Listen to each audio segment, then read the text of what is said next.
कि आदरणीय मुख्यमंत्री श्री नीतीश कुमार जी के सुपुत्र निशांत कुमार जी को भी बीजेपी का चाल चरित्र चेहरा जो दोहरा चरित्र है उसका एहसास है।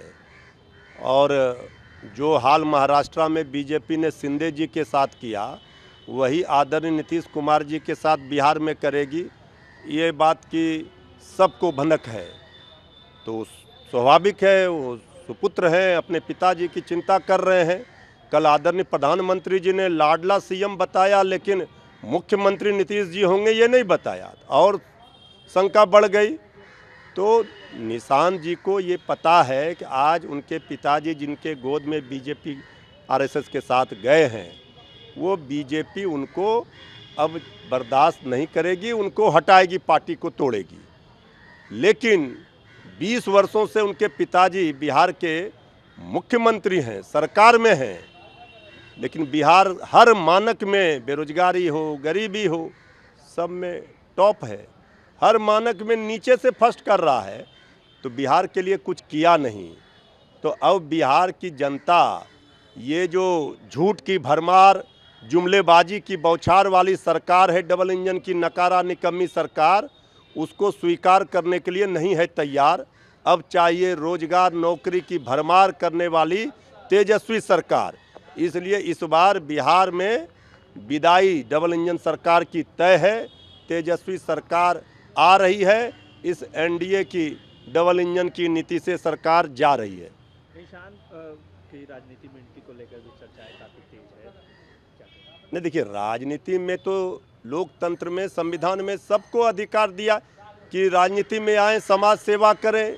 जनता स्वीकार करेगी या खारिज करेगी ये जनता की अदालत में तय होगा, लेकिन उनको आना चाहिए। हम लोग तो स्वागत कर रहे हैं।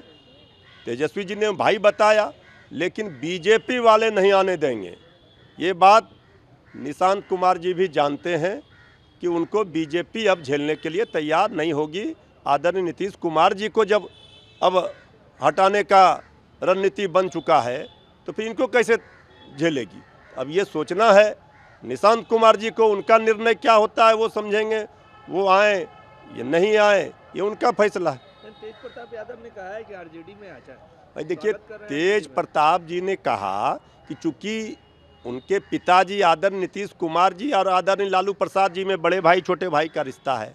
पहले नीतीश जी भी आदरणीय लालू जी के साथ थे, समाजवादी हैं, तो उनके पुत्र को बीजेपी नहीं आने देगी। इस पर श्री तेज प्रताप जी ने कहा कि आए आरजेडी में, हम लोग तो स्वागत कर रहे हैं, लेकिन सवाल है कि जिनके साथ अभी हैं वहाँ उनका कोई भविष्य नहीं है, ना उनको आने दिया जाएगा।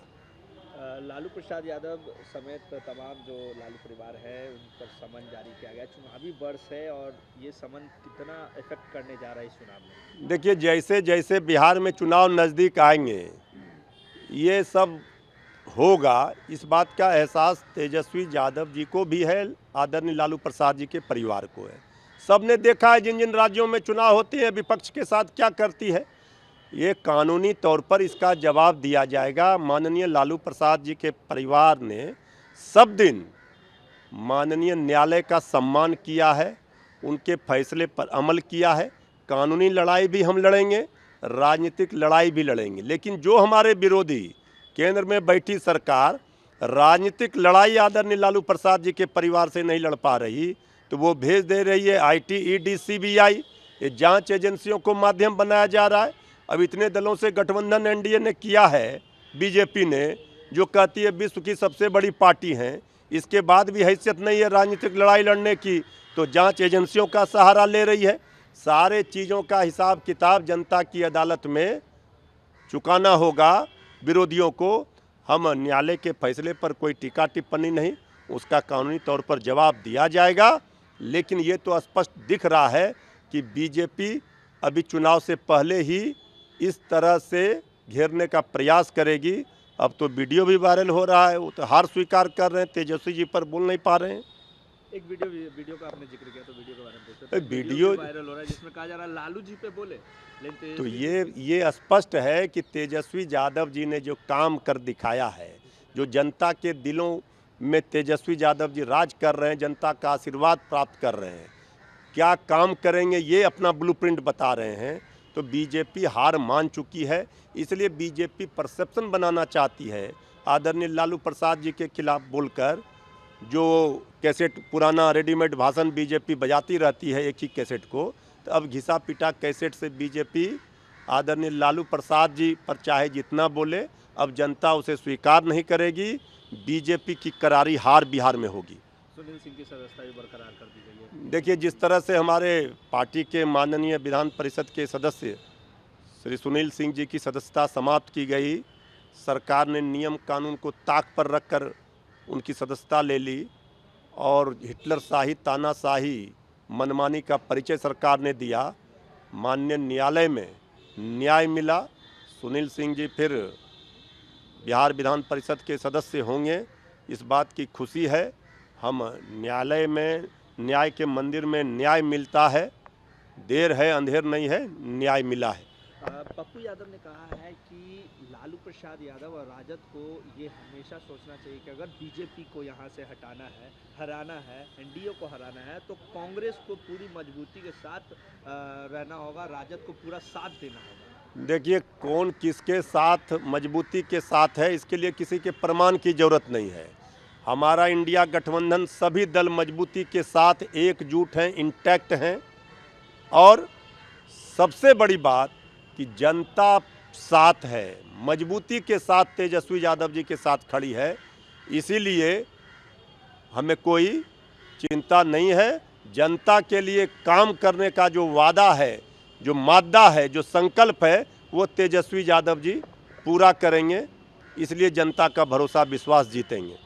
पीएमसीएस के 100वीं शताब्दी समारोह में मुख्यमंत्री नीतीश कुमार ने लालू प्रसाद यादव पर जोरदार हमला बोला है और कह रहे थे कि 2005 से पहले कितने अस्पताल थे, कोई इलाज नहीं होता था सही तरीके से, डॉक्टर यहाँ नहीं रहते थे। देखिए, आखिर आदरणीय मुख्यमंत्री जी को हो क्या गया है?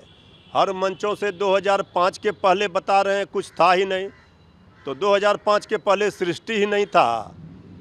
जैसा आदरणीय नीतीश जी कह रहे हैं कि कोई माताएं बहनें कपड़ा नहीं पहनती थी तो कोई निकलता नहीं था। भाई 20 वर्षों से आप सरकार में, 20 वर्षों आप अपनी उपलब्धि बताइए। 2005 के पहले गरीबों का राज मंगल राज था और उस समय जो हुआ सबको पता है। गरीब गुरुआ सबको, बेजुबानों को जुबान मिला। लेकिन आदरणीय नीतीश कुमार जी अब ये पुराना घिसा पिटा कैसेट चलाकर अब आपको वोट नहीं मिलेगा। जनता ने बहुत आपको मौका दिया, अब आप रहम कीजिए, कुर्सी छोड़िए। अब बिहार की जनता आपकी विदाई समारोह करेगी इस चुनाव में। आप अपने कार्यकाल का उपलब्धि सरकार का नहीं बता पा रहे हैं कि आखिर हर मानक में बिहार नीचे से टॉप क्यों कर रहा है, क्यों गरीबी में, क्यों बेरोजगारी में टॉप पर है, क्यों बिहार हर मानक में नीचे से टॉप कर रहा है। देश में फिसड्डी राज्य है, आपको विशेष राज्य का दर्जा और विशेष पैकेज और पटना यूनिवर्सिटी को सेंट्रल यूनिवर्सिटी का दर्जा तक नहीं दिया। इसके बाद भी आप कह रहे हैं कि सब कुछ मिला। इसलिए अब नीतीश जी बीजेपी के दबाव में गड़बड़ा गए। सीएजी की रिपोर्ट आई है जिसमें आम आदमी पार्टी की लीकर पॉलिसी में 2 करोड़ रुपए की लॉस बताई जा रही है। देखिए, अब सीएजी की रिपोर्ट में तो बहुत कुछ, जहाँ जहाँ बीजेपी की सरकारें हैं वहाँ भी बहुत कुछ आती है। अब ये सारे चीज़ों को लेकर के सबको पता है कि किस तरह से जहाँ जहाँ बीजेपी की सरकार आती है तो विपक्ष के सरकार को कटघरे में खड़ा करने के लिए ये सब किया जाता है। तो सारे चीज़ों का जवाब दिया जाएगा। सारा सत्ता तो उनके पास है, केंद्र की सत्ता, दिल्ली राज्य की सत्ता। तो जो संविधान में जो कसम खाए हैं, जो सौगंध लिए हैं, उस अनुसार काम करें, जनता की भलाई के लिए काम करें, जो वादा किया वो पूरा करें। अपने विरोधी पार्टियों के पीछे क्यों पड़े।